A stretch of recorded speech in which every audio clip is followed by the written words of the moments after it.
अस्सलाम वालेकुम दोस्तों, मेरा नाम है महर हसन अली और आप मेरा यूट्यूब चैनल देख रहे हैं हसन टीवी। दोस्तों, आज हम बात करने वाले हैं पीडीएम के बारे में। कहा जा रहा है कि पीडीएम टूट गई, तो इस पर हम आपको उनकी ख़ुद की बातें सुनाएंगे जो उन्होंने ख़ुद कहीं। तो मुख्तलिफ जो हैं लीडर्स की, उनकी मैं आपको सुनवाता हूँ, इसी वीडियो में ही सुनवाऊँगा। और साथ ही तो मैं आपको बताता हूँ असल में ये मसला हुआ कैसे। एक प्रेस कॉन्फ्रेंस हुई जिसमें जो है दोस्तों हमजा शहबाज, नवाज़ शरीफ, मरियम नवाज़ और इसहाक डार शामिल थे। तो इन चारों ने आपस में जो है वीडियो लिंक पर बात की और इन्होंने कुछ ऐसी बातें की जो कि पीडीएम तक पहुंच गई। सबसे पहले वो आसिफ अली जरदारी तक पहुंची, जिसके बाद उन्हें पता चला तो उन्हें ये कहा कि जो है नून लीग उन्हें धोखा दे रही है, जिसकी वजह से उन्होंने इनको एक बहुत बड़ा झटका दिया और उन्होंने मुतालबा कर दिया कि नवाज़ शरीफ को वतन वापस आना चाहिए। और उन्होंने कहा कि मैंने बहुत बड़ी सख्त सज़ाएँ भी देखी है, मैं जो है जेल में काफ़ी टाइम रहा हूँ, तो लिहाजा यहाँ आकर नवाज़ शरीफ लड़ें। अगर वो हमारे साथ लड़ना चाहते हैं, हम उनके लिए क्यों फ्रंट पे लड़ रहे हैं। तो साथ ही ये मौलाना फजल रहमान को पता नहीं था, तो बाद में मौलाना फजल रहमान ने भी क्लिप देख लिया, तो उसके बाद उन्होंने भी मुतालबा कर दिया कि नवाज़ शरीफ को वापस आना चाहिए। और लेवल आप वहाँ देखेंगे पीडीएम में इख्तलाफात इस हद तक बढ़ गए कि मौलाना साहब जब प्रेस कॉन्फ्रेंस कर रहे थे तो मरियम नवाज़ छोड़कर चले गए उन्होंने, तो मरियम नवाज़ पीछे से बुलाती रही और उन्होंने बात उनकी नहीं सुनी, वो वापस नहीं है।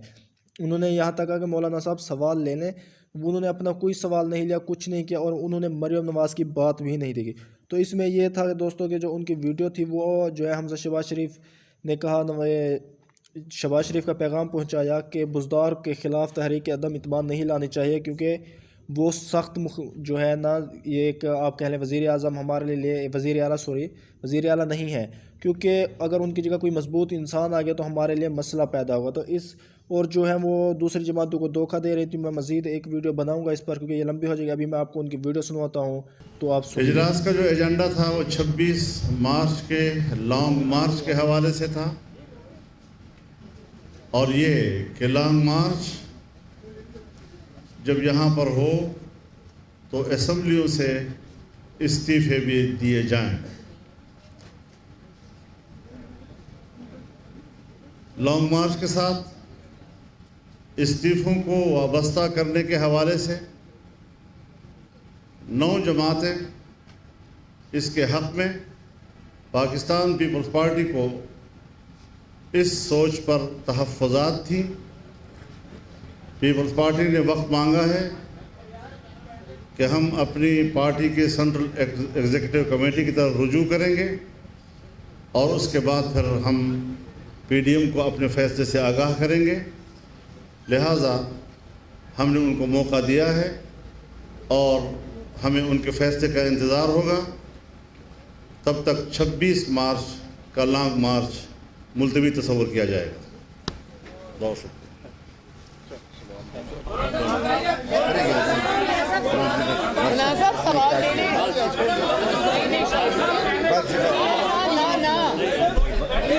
जी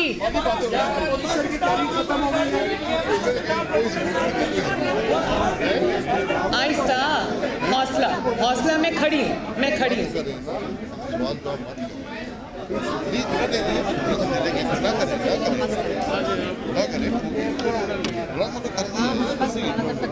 बाकी बातें होती हैं।